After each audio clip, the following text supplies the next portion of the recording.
All right. Hello, everybody. Um, Happy Sunday.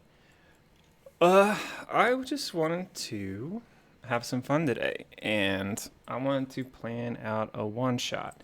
And I have kind of an idea of where I want to start, but I will be completely open to taking suggestions from those of you out there who are listening along. Um, and I don't know. I just felt like doing this, and maybe it's interesting to see how one person plans these things out. Uh, Maybe it isn't, or maybe it's just fun to come up with an idea together. So who knows? Um, this isn't going to be a visually very interesting stream, but so we're gonna. I'll try to type and think it out loud as much as possible. So for one shots, my general approach, which I'm sure is probably true for everybody, is just to have that one idea, that one seed, that one theme that you want to explore. For me today, what I want to explore, we'll do a one shot theme. And what I want to do is make a battle royale. And when I'm talking about battle royales, I'm not talking about like the battle royales you may have seen on certain RPG shows, where pretty much all the player characters are pitted against one another. I'm more talking about the more, I guess, present day usage of like the video games like Apex Legends, PUBG, Fortnite, all that. I want to have a battle royale where the party is dropped into a kind of murder world situation and has to last until the end or not. So there's a few different ways we can come about this and planning it. And I haven't, and a lot of what I'm going to do is just try to get the basic concepts down. I'm probably not going to get too deep into, writing out specifics, but we're just going to be a pretty top level planning thing. And also, I apologize. I have terrible, terrible allergies today, which is why I don't have a camera. Just because I just don't want you to see me blowing my nose all the time. And hopefully it's not obnoxious in the sound quality either. So, where's a good place to start? I think probably the best place to start is what makes battle royales fun, or what are the key components. That line break's gonna make me mad, so I'm just going to bring down the font size.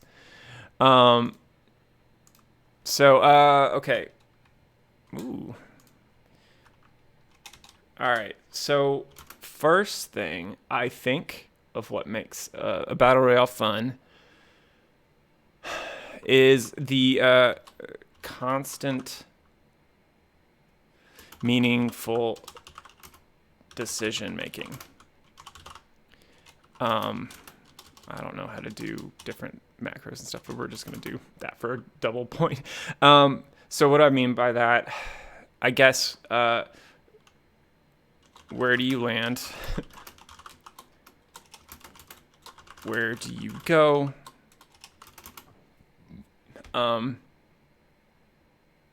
Actually, that's the biggest thing. Like, traversal is huge in battle royales. Like, and how the map changes and how you decide to go across it.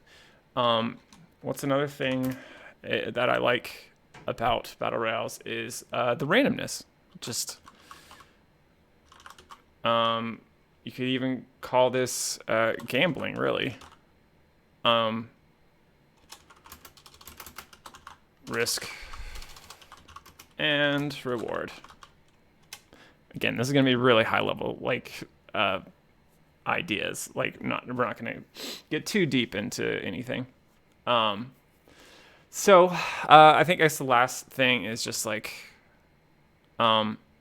ticking. I mean, I don't know a better way to say this. It's got a ticking clock, which is this is why I think it probably can work. Well, actually, I should preface all of this that like I don't know how well you can pull this off and for a TTRPG, the way that battle royals are, but I'm gonna try. This is all an experiment, thought experiment, really, to try to do this. But one reason why I think it makes a better, maybe it makes a good one shot is that you do have this just built-in mechanic to speed things along if you need to, or at least set a hard pace for what's going to happen. So I'm going to bold these main points. All right, so moving down. Okay, so now this is just one. This is one aspect of how I want to approach this. Another one is like, I really like this one particular formula that you can find on online if you just search for 5-room dungeons. I think that is a very good way to structure one shots. You typically can hit most of the aspects of an RPG, like those 3 pillars of exploration, role playing, and combat, and yeah, those 3 things. And this concept called a 5-room dungeon is just basically you break them out into these, once again, really high level ideas. And by really, you know what I mean when I say high level, I just mean like abstract concepts. So the first for room 1 is the entrance and guardian.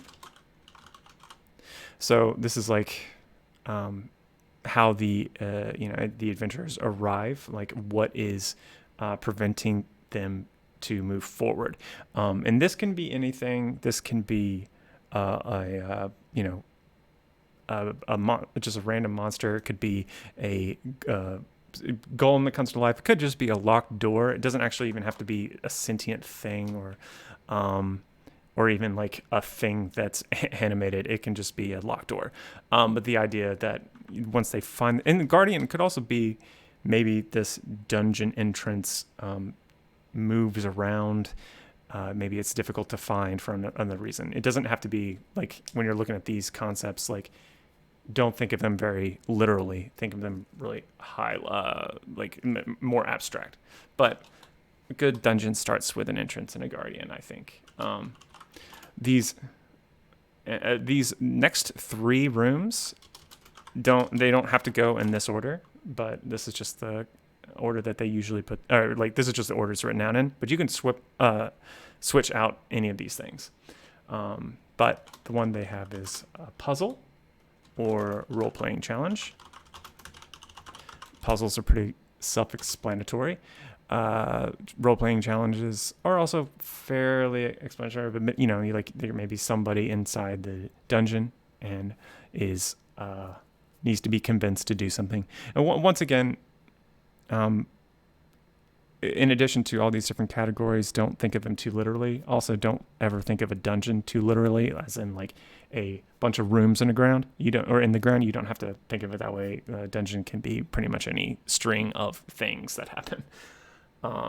It's basically just a container for or a model for an encounter or a string of encounters. I should get through these before I keep talking about it. So let's do room 3.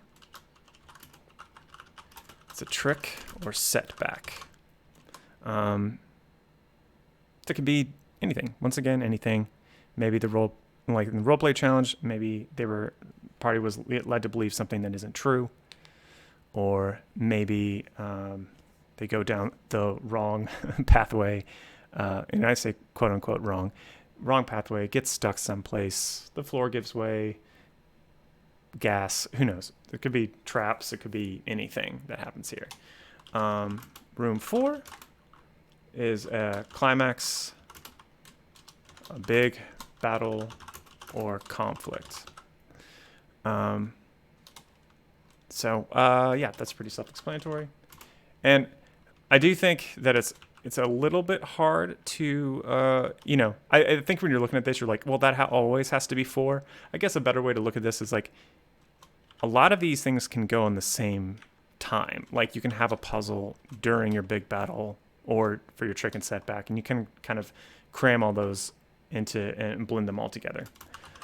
But finally, room 5 is, some reward, revelation, or plot twist.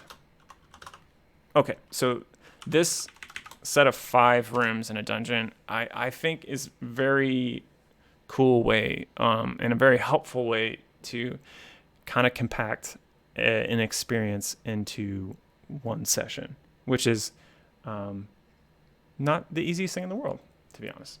So let's take this. I'm just going to put this at the beginning.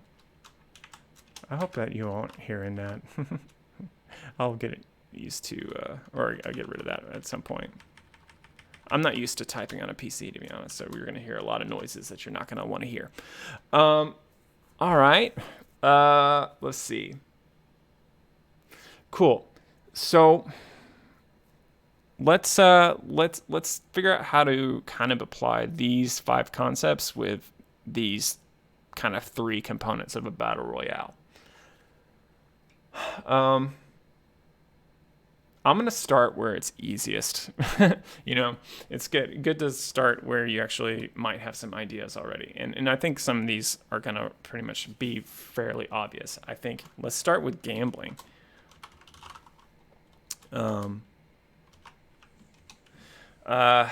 Gambling, I think it's as simple as just we want item roll oh my gosh, get rid of item roll tables. We'll do randomness gambling. So how to do that? Item roll tables is one. I think what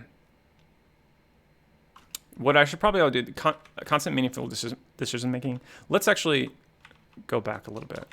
Let's just write these all out. There's probably a better way for me to format these, but whatever. And we'll just go ahead and put ticking clock down. And just throw it at the bottom. Okay. All right. And we're going to underline. So I think where we're going to want to start here is, build out a map. Maps are incredibly important for a battle royale. Now, I'm not going to draw a map here and now, but I think what we should think of a good number. I think actually 5 is a good number of 5 areas. This map should have 5 areas or nodes. I'm going to call it a node just because, we'll keep it areas or locations.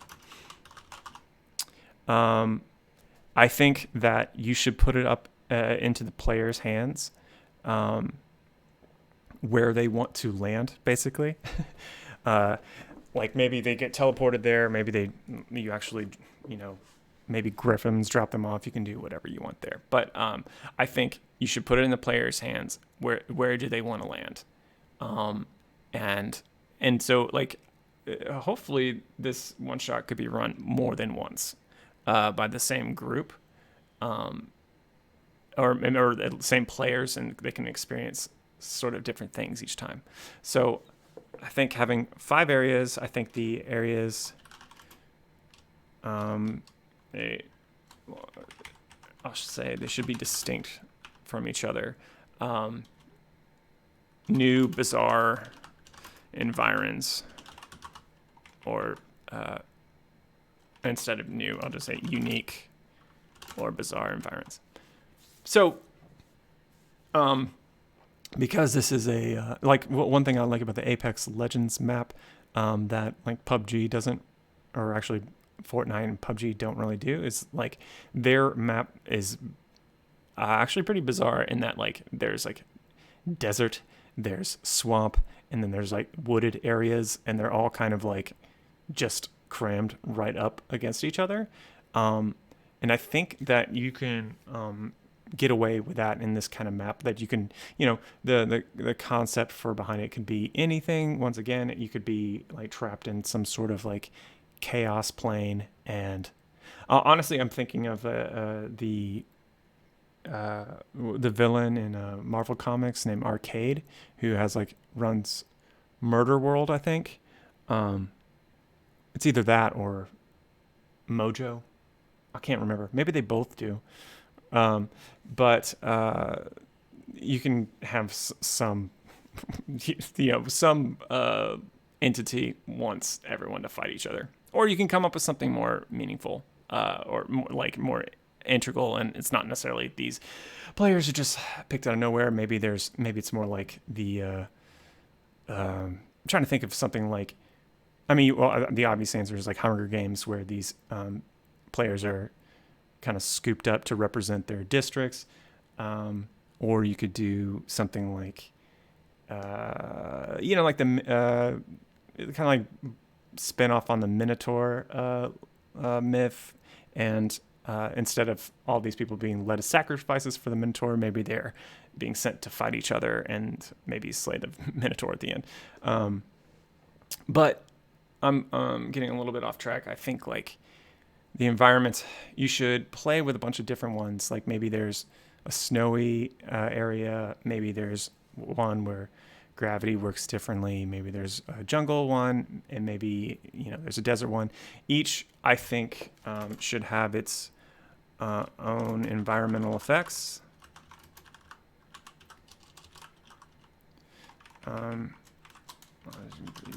Environmental effects, and so the goal here is to give players a meaningful choice. Like, where do they want to start? When in some ways this is where they're going to be their most vulnerable. Actually, we should. I think like thinking about. Let's see. What am I trying to say? Like in BRs, generally in the beginning is where you're most vulnerable, but like as you progress, you get tougher and tougher as you get more good stuff. So I think in the beginning, letting them choose a landing location, and then there should be loot there, and other components of Battle Royale. I think there should be other squads perhaps in the area as well. So let's kind of just think this through a little bit. Like, let's do first. Let's do. Where do I want to start? Let's start with item roll tables, I think, because like I think for randomness, maybe and if I was gonna share this, publish this, or something like that, I would write all this stuff out. But I'm just going to just kind of put categories. I think like first, like maybe the DM rolls on the item class, on like order of operations. Let's see. We'll do it like this for loot. Roll for item type. We'll say type instead of class because class has a different meaning. And then we'll roll for item rarity. Let's also add in enemies. Enemy squads. I think probably have like a list of maybe, keep it kind of small, just maybe 6 other squads. And and if we're talking about squads, maybe not. I wouldn't do them like player character classes or anything. I would just like make them, a pretty fun encounter, or like maybe they're all goblinoids, maybe they're all ogres, maybe it's like a couple giants, maybe just kind of like I would keep each encounter fairly simple like that. But and as the game progresses, maybe those different groups get random power-ups, which will make them like whatever last squad that you face, it'll make like they'll be pretty kitted out. And but we'll abstract this a bit. You can roll for squad drops. I would put, maybe we can just do 5. 5 squads that you actually roll for. If we're doing 3 nodes, hold on. Let's see. I'll just say at least 1 per location. I think in fiction you'll have more than that, but it'll just be understood that other squads are losing and dying along the way. So the party will only have to face probably 1 at a time. I think this is where it's not going to match the experience 1-to-1, because I think that another part of battle royales is like getting caught in between 2 squads. That's definitely a part of it as well. But speaking as a DM, I don't really want to run that. That would be just a lot of bookkeeping. So for simplicity's sake, I would just put 1 per location, and just assume it and you're pretty much rolling for whoever is going to, other than the one that lands with the players, you're rolling for whoever wins their particular location. Okay, sorry. You can see like the way I'm thinking about it is kind of like circling the drain. I'm like doing like a tiny little bit in each category. I'm not really like getting everything done. This is just kind of the way I think, which might be frustrating to watch. But let's do item type. I think item types should be really simple. I think there should be defense, offense, and utility. That's it. And you could roll a d6, maybe 1 to 2 defense, 1 to 2, or 3 to 4 offense, 5 to 6 utility, or however you want to do it. If you can, and then after that you do item rarity. I think I would do something like low tier, or what is that? Rare, very rare, and legendary. Does it go to legendary from that, or does it go to? We'll just say it's legendary. So I would do, because these are going to be high values. This is a higher likelihood of finding a legendary thing than I would normally feel comfortable with.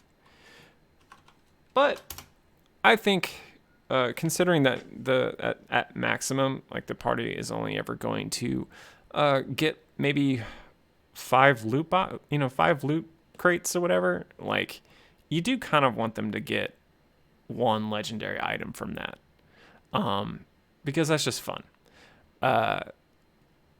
What you'll want to do is go through these things and maybe pick and choose items that don't require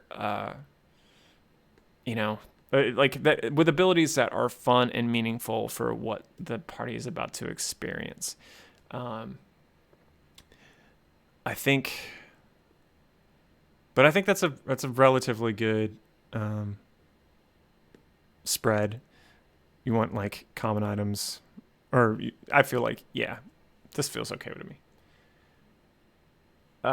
What else do I want in here? Yeah, I think, you know, what you'll want to do is also maybe with each of these uh, items, maybe for each location. Let's go back to location. So for each location, let's just keep it simple. There is one loot box, we'll just say. And yeah, for each location, there's one loot box.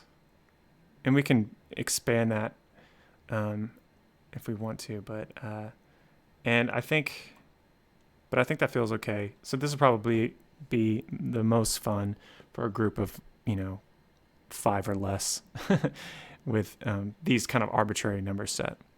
But I think to go back up here, I think maybe think about each of these categories for each environment or for each environment. Each environment, oh boy, should have its own, basically, I'm just going to say layer action for D&D terms. Should have a layer action of and or effect. Also, something that is going to affect everything about what they're doing. Like if it's a desert, maybe maybe it's just difficult to move. Maybe movement's halved for everybody unless they have some feature that cancels that. Because as they're trudging through the sand, or maybe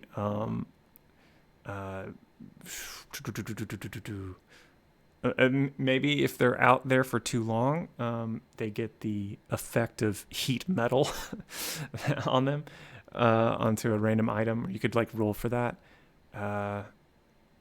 Maybe like in a winter environment, if like you can think through all these things. I just think each environment should feel really distinctive and have its own impact on play.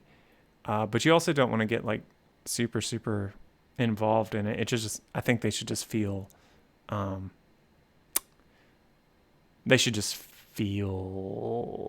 different, very different. And I think also let's talk about the circle. That's really important.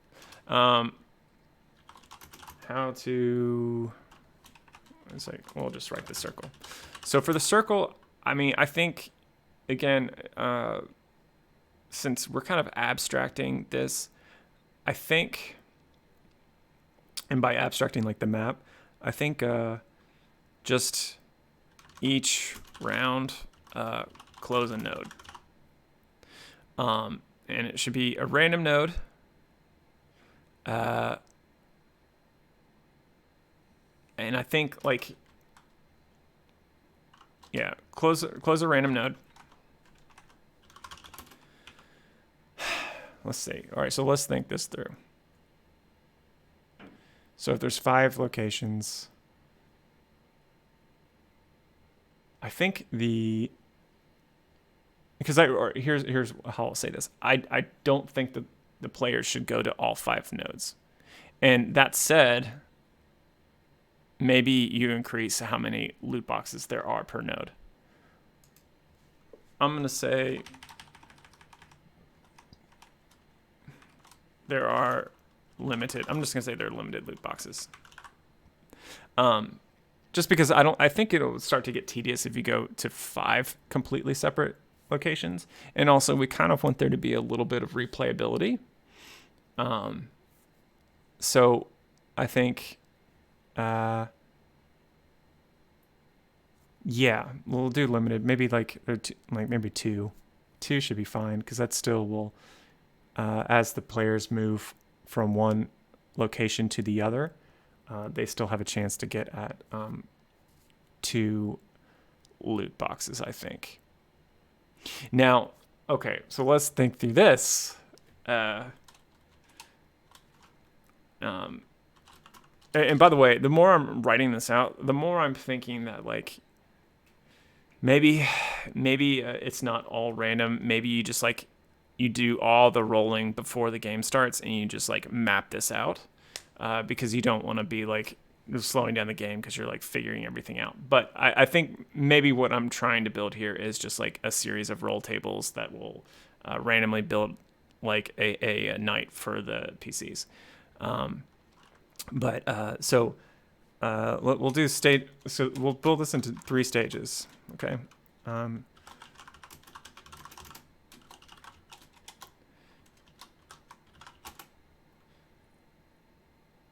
Okay. So stage 1. So first node. Low loot. We'll say there's not like, or we'll say unkitted squads.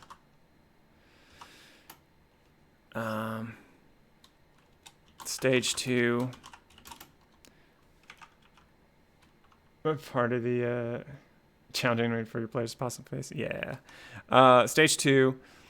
Right now, second node. Kitted squads. Pretty much. Stage 3. Last node. I'm just going to do Death Squad. Each of these times their difficulty should ramp up. I think building into this, I think,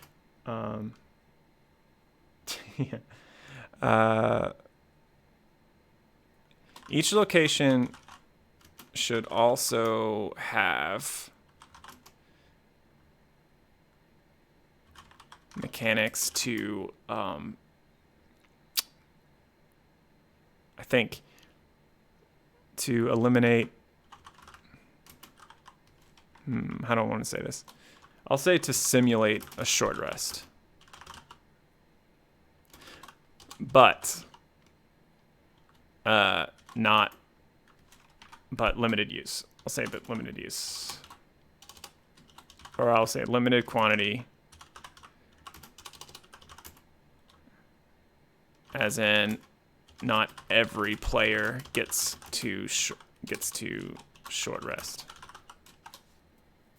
So I think because because you're going to be, if you're going to have this illusion that this game is going on and the circle's closing and the squads are having to move around to, Logic Core, welcome to the show. Yes, you can make suggestions. I'm just, this is all open for everybody to chime in because I don't have any plan with this. I'm just kind of slowly making my way through. And that's kind of why my thinking is very, very scattered right now.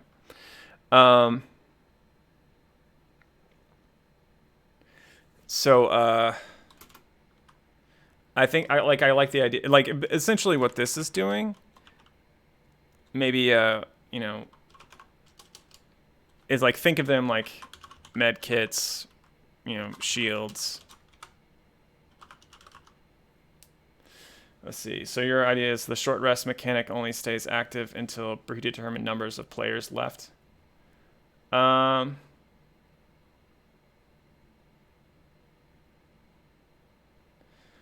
you explain what you mean? Hold on. Let's see. Only stays active. Oh, so you mean, are you saying like maybe so they can't like pop it in the middle of a fight? Is that what you mean? Because I think that's super reasonable. I think like, or are you saying something else? Because you wouldn't want someone to just like pop a pill in the middle of a fight and suddenly they get like a short rest. Yeah. After stage 2 is done, can't get a short rest anymore. I think so. I think that's reasonable.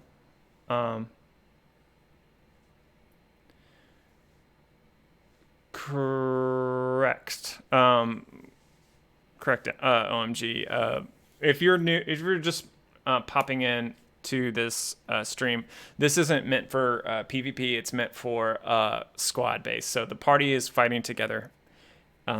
So we're not worried about player versus player balance as much as just against the environments in the squads. Yeah, so I think that's a good point, Logic Core, and I think you can also like wrap that up into the idea that this map is being traversed by not just the players. You could have like roll for or just arbitrarily decide that certain nodes have been used already before you got to a location.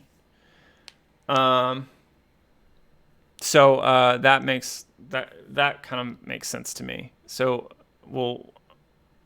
I'll just bold that limited quality or quantity, and basically having these in there at all is because I think some classes really benefit from short rests and some don't, and so this is mainly for them. And I think you have to be fairly careful about not, I don't know. I think you'd have to like set those mechanics out in the beginning for what people are expecting. Okay, all right. So let's. Where am I going with this? Let's.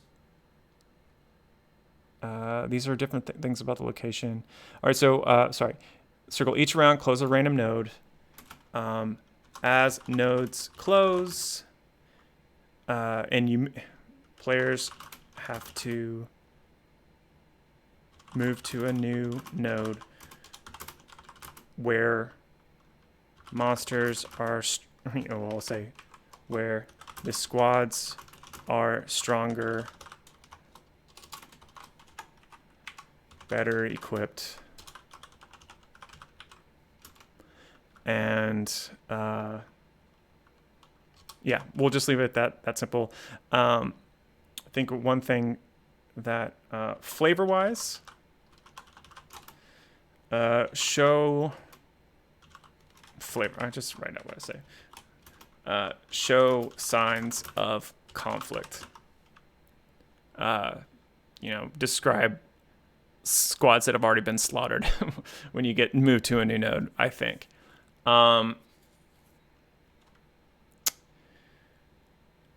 I think let's talk about this. All right. For each node, gameplay flow. I think each one should be like, basically scout stage, stealth stage, if they want to do that. And then these are, I guess, combat.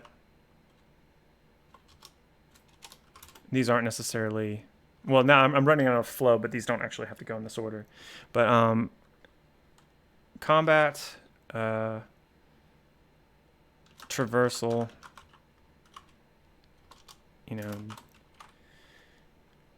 dealing with environmental challenges.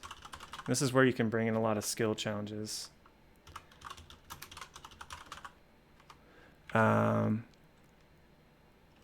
That's probably, I'll put this, probably put it in this order. Yeah, in combat and then loot. Should be pretty much that simple.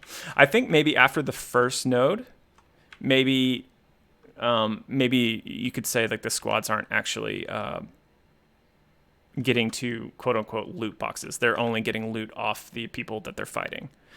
But this is basically it. Scout stage, stealth stage, or, we can do bum rush stage. Traversal, dealing with environmental challenges, skill challenges, combat, loot.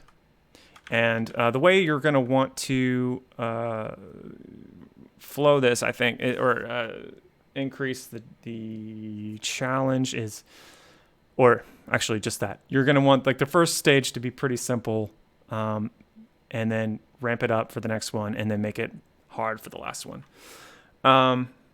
Okay, that feels okay with me. Just basic gameplay flow, and I think all of the different random elements and all the different environmental challenges, I think it's going to make each place feel a little bit fresh and unique, even though it's essentially the same. Boom, boom, boom.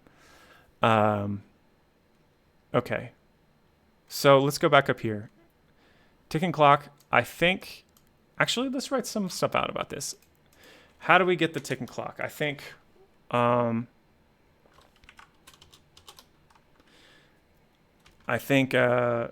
Certain. Each circle contraction should happen regularly. I mean, at regular intervals. Now, I think you just set a time for that. I don't know what. Maybe it's a. I would have to look. Think through like some of the D&D spells, but maybe there's something that you don't want to include in here. But I think maybe. In game terms, maybe 15-minute intervals. We'll just say that. Should give players an opportunity to use some of their 10-minute abilities without, they can still like do some like, what am I saying? What's that kind of casting called? Why am I not be able to think of it? Ritual casting. But it won't let them do like some of the spells that require like an hour. We're not going to allow that stuff. But if there's some things that in there that have a long casting time that you think would be fun to add into this encounter, we'll just make items for that do that ability just at like, a fraction of the time spent. I think this is actually pretty straightforward and simple. So constant decision making, where to land, what do you do, scout, stealth, or bum rush, how you get across the environment, and some kind of fight, and then the loot, how you divvy that up. So I think all of that feels kind of good, and just do that 3 times. For the randomness and gambling, I think it's like the enemy squads are going to be random, like out of that group that you from roll table that maybe we'll create at some point. Probably not live on stream because that's just a little bit too much tedium. But like when you land in, let's say, the winter environment, maybe you wind up with a bunch of oozes or something like that, or ogres or whatever. It doesn't really matter. I think like how you flavor those groups probably depends on the setting that you're going to want to use. But let's see, order of operations for, I'll say loot rolling. Find out if the party is going to get a defensive weapon, an offensive weapon, or a utility weapon. Utility weapon. Defensive weapon. Wow. Okay. You know what I mean. The rarity. Is there a category between very rare and legendary that I can't remember? Does anyone remember that? I don't have my book open. And then just having ticking clock. This is just to basically force them to use items instead of short rest mechanics.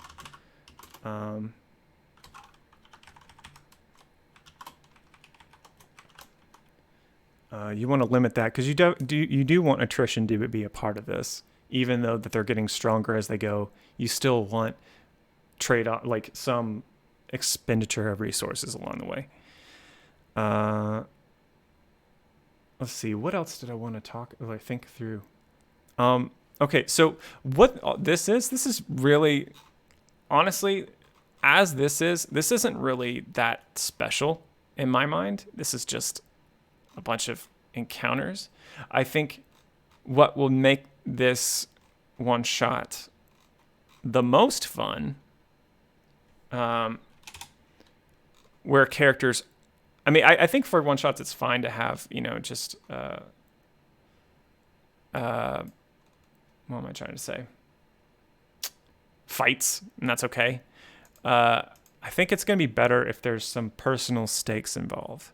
So one thing I think would be cool for this one shot is set up custom backgrounds for the players. I've only thought of a couple of these. I was thinking about it as I was getting the stream set up. Let's okay, so and maybe chat, you can help me out. What are some archetypes of people like in all the battle royale movies that you've seen, or the battle royale games you've played? What are some archetypes? I'm gonna start with just like the freaking Katniss basically archetype, where I'm gonna do champion of your people. We'll just say that.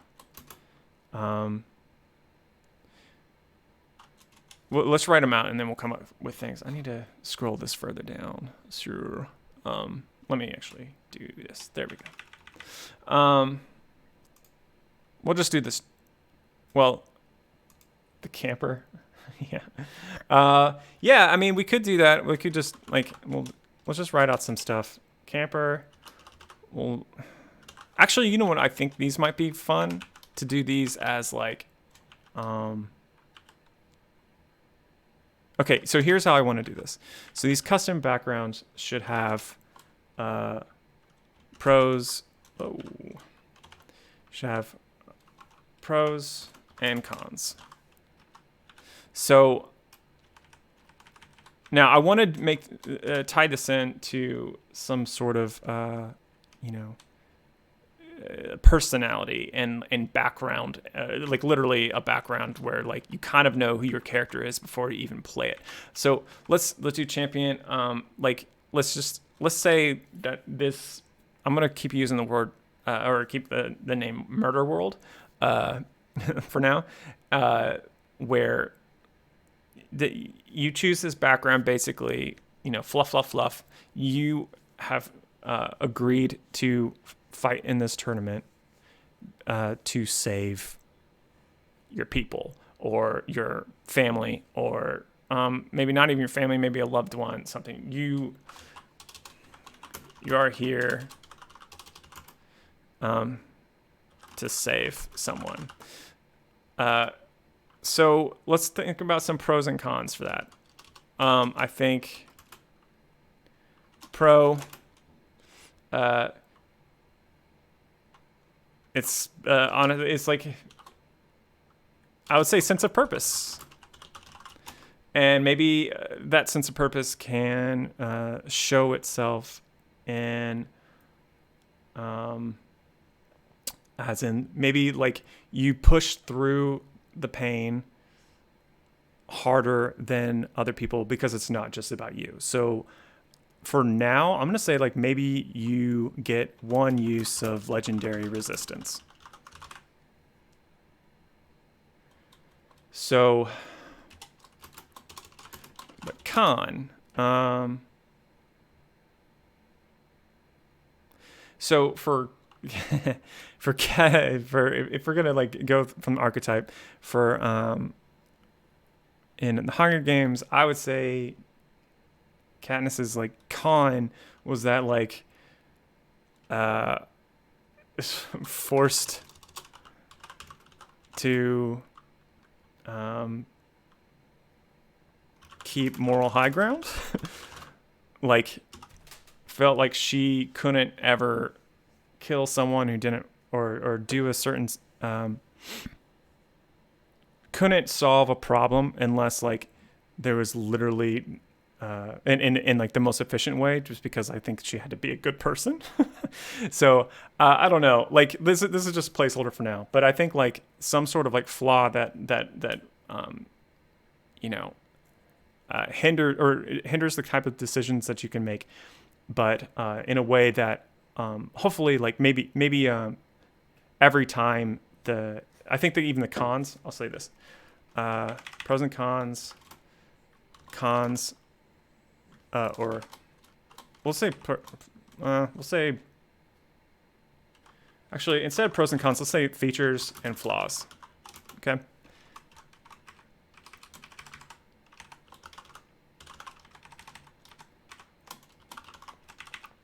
So, feature offers bonus to player, well, to PC. Flaw,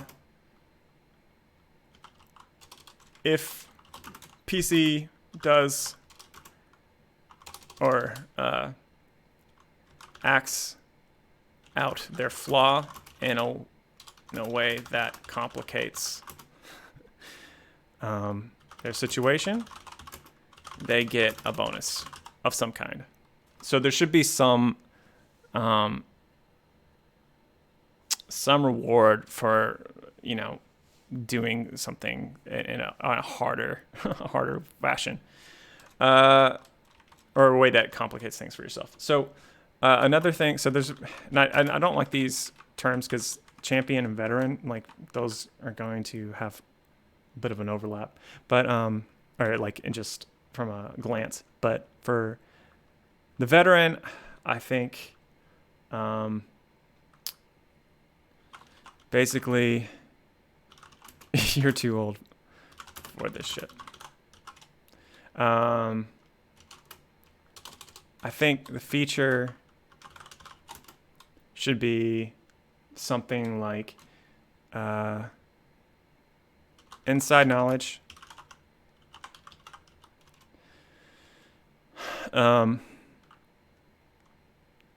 So one thing that I'm thinking of is like one use of increasing loot drop rarity.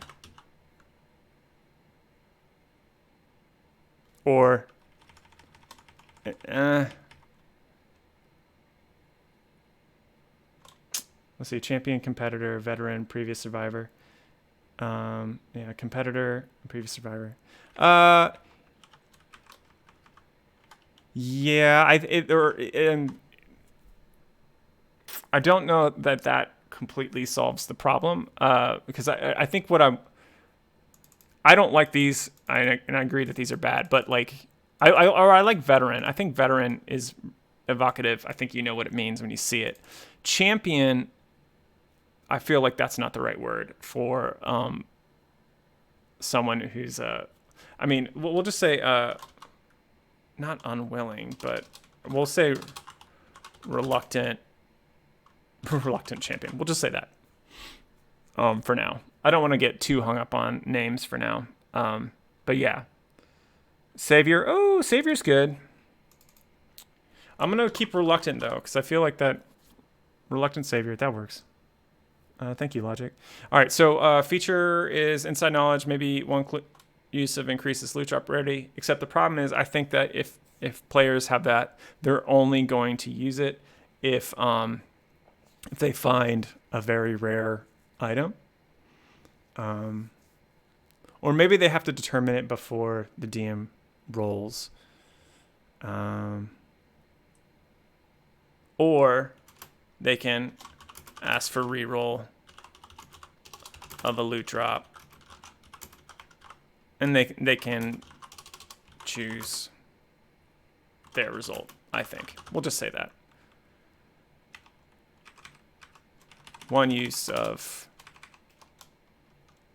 loot drop reroll. They can pick either result. We'll say that. Yeah, I definitely agree. G, I do want that. Monster. Let's say yeah, we'll just do monster for now. That's fine. Someone who's a little bit too eager of a beaver.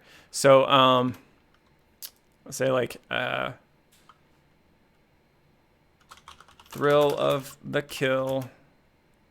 Thrill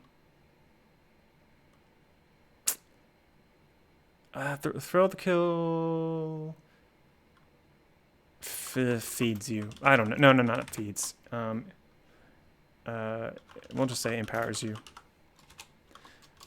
The feature.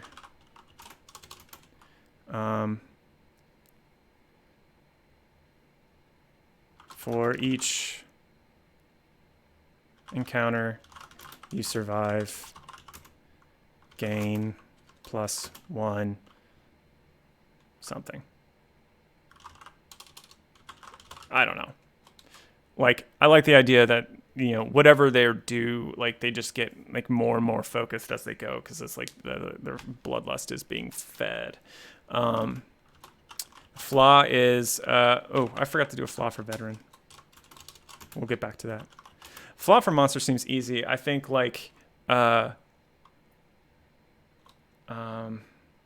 HP and a kill. Would you say any kill or last hit? Because that kind of, I don't know about doing it last hit. I kind of want to, like, have it based on the encounter itself rather than specific kills. Because I don't want this necessarily to be like League of Legends or something where if you don't get that last hit, you don't get anything. One thing I'm realizing as I'm looking at this is that I really need to be careful that these backgrounds aren't in direct opposition of each other. Because, like, right now, I'm just forced to keep moral high ground and monster throw the kill empowers you. I don't think that those are gonna go together super well. As if I'm thinking I'll say this, the flaw I was thinking of is, like, basically no mercy, no quarter, and, like, no possibility of cooperation with other squads, which is another thing I didn't mention. I think that to try to get this part, like puzzle or role-playing challenge, like, in addition to, like, maybe there's the loot boxes are, like, in some kind of, like, either a puzzle or a actually I wouldn't do puzzles. I think you want to make this quick moving, so maybe not puzzles, but having the loot boxes behind some sort of skill challenge wall, like, maybe for example, maybe the crate is on top of a pillar 20 feet above the ground, so you have to, like, climb up or knock the pillar over or fly up, whatever your abilities are. So you have to think of some way to get at that loot, but that makes it so, like, maybe during an encounter when you're fighting, maybe, like, you're fighting with the other squad around the loot box, and maybe it behooves one of your party to try to get at the loot while everyone is fighting on the ground. I do like the idea of having multiple fronts for the encounter where, like, there are multiple concerns going on. So that kind of thing would work. So considering that,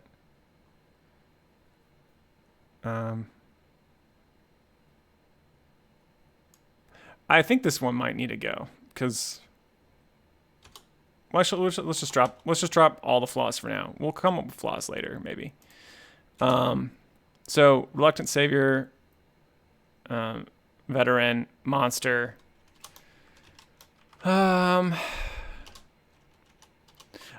also like, what did someone say? I kind of want just, like,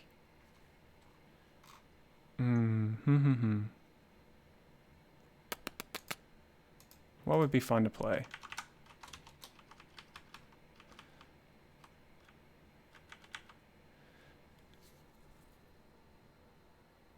Let's see. Actually, I'm going to put back in here, looter, camper,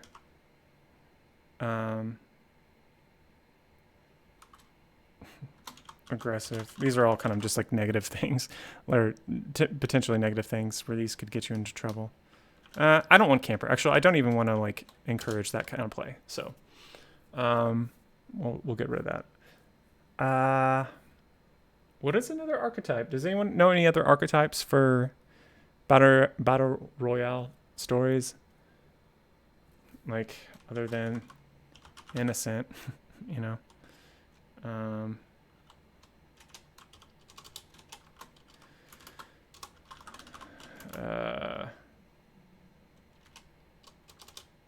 I don't know what feature and flaw, but we'll just write that down for now.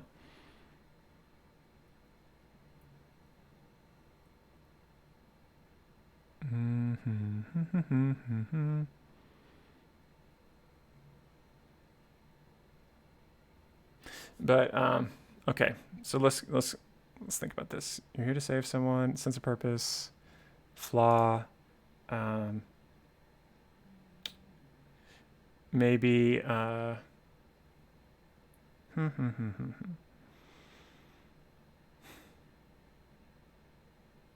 actually, so maybe I'm not thinking about this right. Maybe flaws are complicating things too much. As far as making a straight mechanic for it. So we'll just do innocent. Maybe we'll do like you were never. I don't want to say you're not cut out for this, but I don't know. Let's just leave it there for now.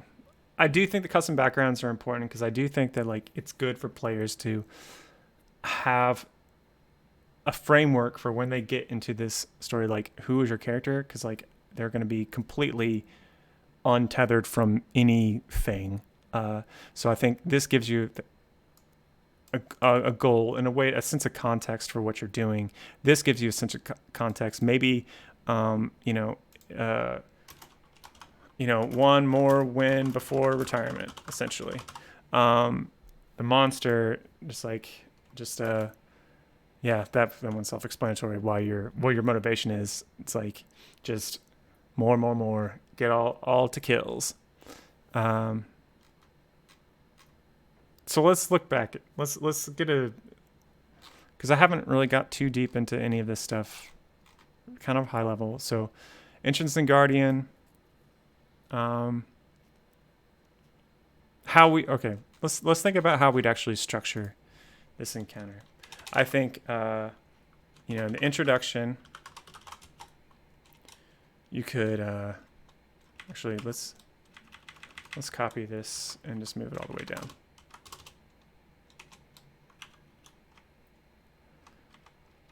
All right. I think you set the stage. Again, working title for Murder World. Antagonist, kind of like have basically a pre-roll.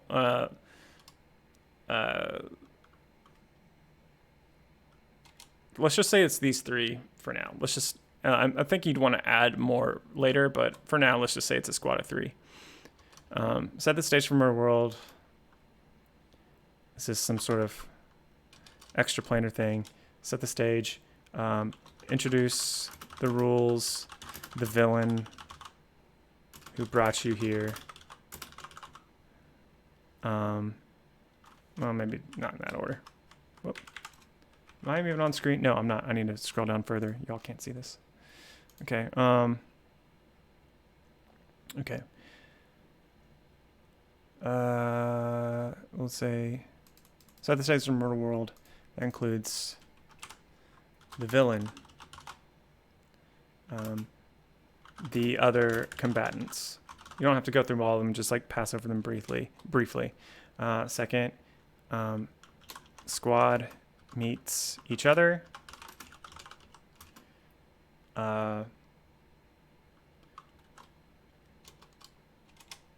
Rules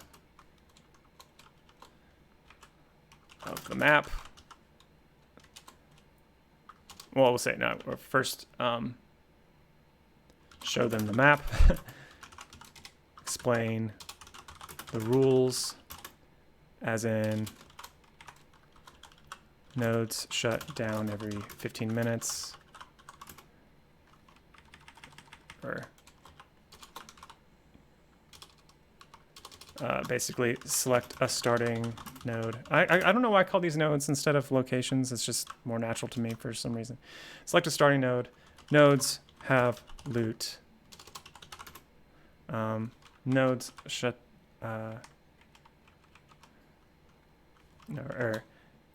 every 15 minutes, one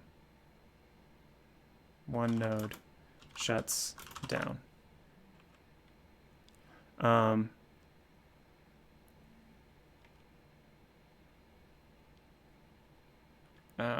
Explain the specialty loot. Explain specialty loot, like the short rest stim packs, essentially. And how you're going to handle attunement, which you'll want to just fast track. Basically, you're going to want all these items to just work immediately. You don't want to deal with attunement. Which means you're going to have to think about which items you include. Like if there's items that like healing items that have like a constant effect, or you're not going to want players passing them around, or like passing a +3 sword between two fighters. Like you don't want to deal with that stuff. So you're going to have to have some rules about that, but just something to consider. We'll just say abbreviated attunement. Maybe it just takes a minute. Oh man, that's not a word. Okay. So set the stage, the villain, the Brahmins meet each other, show the map, explain the rules, and then I think as soon as you explain the rules, you give them limited time to decide where to start. And I would like set an IRL timer for this. Is what I would do. And basically there's going to be pros and cons for where they start. Maybe one of them is a ranger and their like specific abilities help them in winter environments.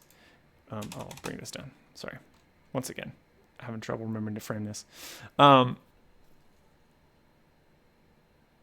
Okay, so rangers might be good in winter environments, so maybe they're going to want to land there first so they have the best chance of getting that first loot real quickly.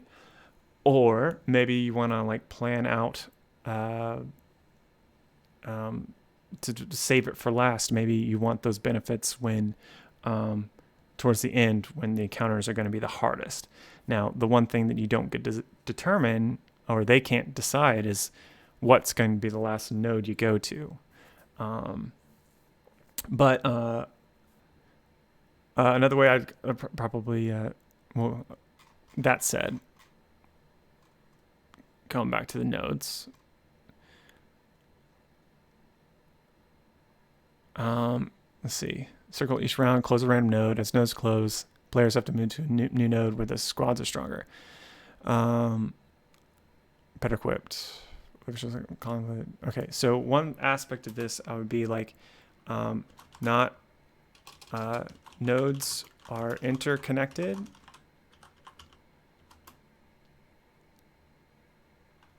Or think of nodes like a hex. It might have to increase number from 5. Like there's a center node, not a hex, sorry. Think of this as 5-pointed star, maybe even.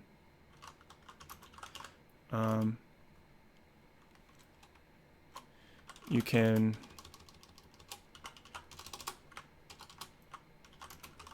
move to an adjacent node,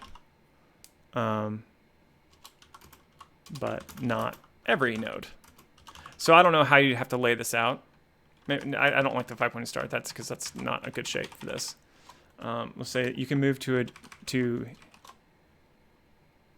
one of 2 adjacent nodes. So I don't know what shape that would be. Actually, I'm going to draw that out because I actually have trouble kind of picturing this in my head. I'm going to drop these. Okay, so 1 point, 1, 2, 1, 2.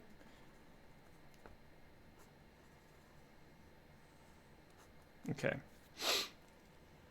So this is just a pentagon right now. But I kind of want nodes to be, there to be like a center node. So let's start from there, maybe. Okay, maybe it is a star.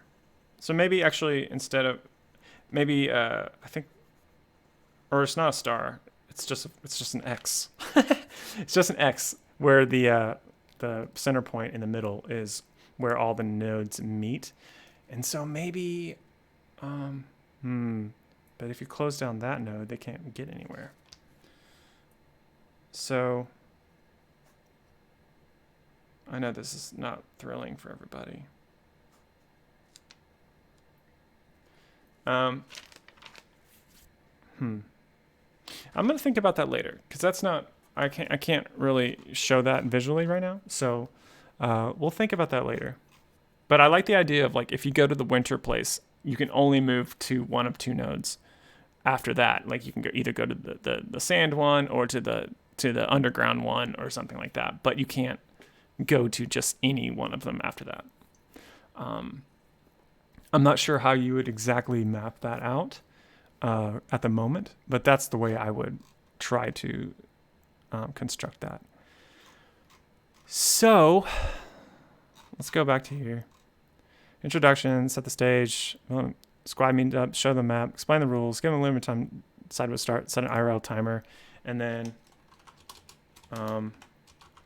drop them.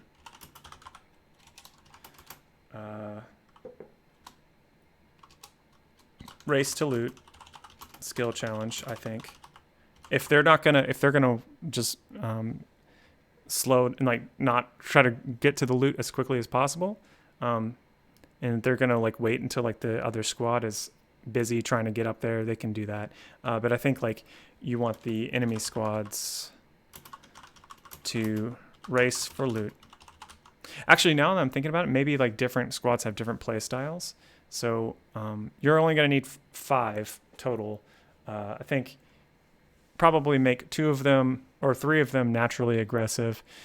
Make one of them passive that like sets up ambushes. So like 3 aggressive squads, 1 ambushy, and 1 cowardly. I think that would be really fun, actually. If there's like a small chance that they're going to go against a squad that just are a bunch of cowards, and they either run away or maybe you can like try to enlist them, or they basically like make a deal to get them towards the end, and come up with some in-world reason for that. Like maybe like people who die here aren't actually dying. Who knows? But like I kind of like the idea of there's like a chance that the first or second node has like the cowardly group in it. That said, you definitely don't want the cowardly group to be the last one they face, because I think that's not fun. So let's see. I'm trying to think if there's anything else I really want to do. Like the big battle or conflict, I think, do what they do in BRs, and maybe the last stage, whatever node that they show up on, things really pop off. So like we've been talking about the desert one, maybe like just like quicksand happens, or like a dust storm happens, something to make things even more complicated. Increase the level of environmental challenge, I think, on the last one, so it's just like a wild experience to make it a little bit more memorable. Maybe if there's like a lava zone, maybe like a volcano erupts. If it's winter, an avalanche. I think just really amp it up for that 4th. All right. So I'm gonna write this out. So race to loot. Close 1 random node. Players move to new node. Skill challenges for environment combat, and do this. Close, or actually, let's see, close 2 random nodes for this stage. Then close one random node of the remainders. And so that will mean, actually two but each time. So there's only one node at the end. Final node. Increase environmental madness. Okay, so that's the climax, big battle of conflict. So reward, revelation, plot twist.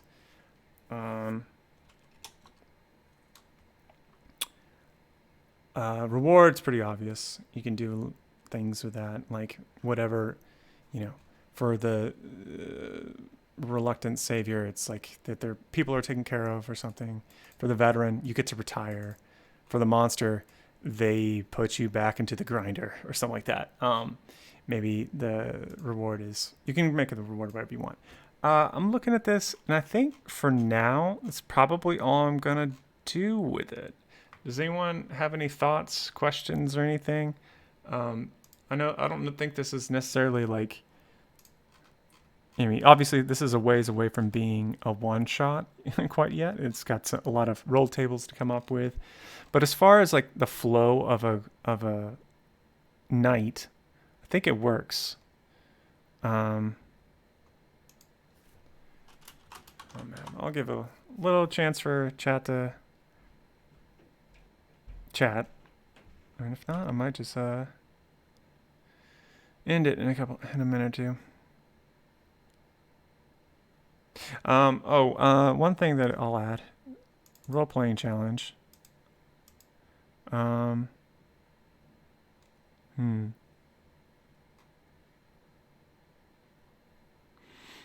Maybe. Trying to think. I kind of want I'm trying to think of how to include a situation where one of the other combatants, you don't actually want to take them out. Maybe that's kind of covered by the cowardly one. It doesn't have to be. I'll say cowardly / passive. Because maybe for some reason there's you don't necessarily want, like, you're not forced to take them out right away. So players get to choose how they want to deal with that. Let's see. Okay. Yeah. I'm going to say one more. I'm going to get rid of that. I'm gonna make this more playful. Thrill the kill, baby.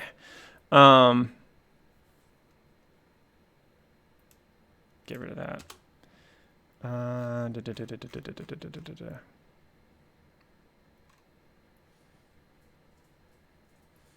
Yeah. Okay.